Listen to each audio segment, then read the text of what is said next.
আমার সত্যি জানতে ইচ্ছে করছে আজকে যে আজকে আপনি এই ঘটনার পরে কি বলবেন? কোন অধিকারে ভারত নিজের জমিতে সে কাঁটাতার দিচ্ছে, নাকি বেড়া দেবে, না পাঁচিল তুলবে, সে নিজের জমিতে দিচ্ছে, সেখানে বাংলাদেশের বর্ডার গার্ড তারা এসে বাধা দিতে এসেছিল কেন?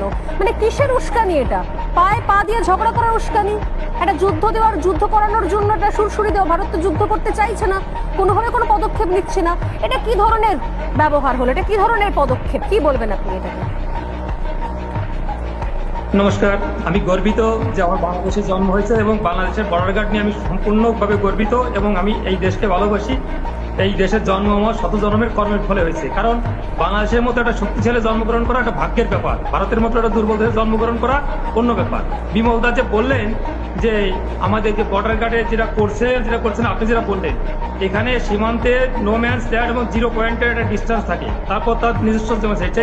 নো ম্যানস ল্যান্ডে 0 পয়েন্টে আপনারা বেড়া দিতে পারবেন না। 2 তারিখ যখন বেড়া শুরু করেন তখন আমাদের বর্ডার গার্ডের মানে আপত্তিতে আপনারা যে বেড়া বন্ধ করছেন তখন ছিল 0 পয়েন্টে। আপনারা আজকে বেড়া শুরু করছেন, দীর্ঘতে কাজ চলছে, কিন্তু সেটা 0 পয়েন্ট থেকে আপনাদের সীমানায় করছেন।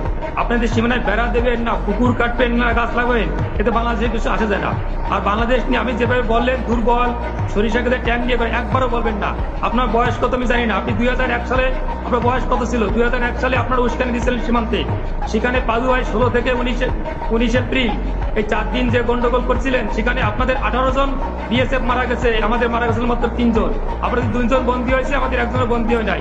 আপনাদের 2 জন আহত হয়েছে, আমাদের মাত্র 5 জন আহত হয়েছিল। মনে পড়ে না? লজ্জা করে না আপনাদের? বাংলাদেশ নিয়ে তাচ্ছিল্য করেন। 2001 সালে শিক্ষা হয় নাই, 2005 সালে 18 বর্ডারে গন্ডগোল করছিলেন, সেখানে আমাদের অ্যাসিস্ট্যান্ট কমান্ডার শ্রীমান জীবন কুমার।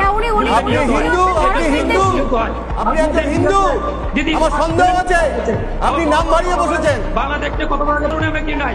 বিমল বাবু যে বললেন 2001 থেকে 2006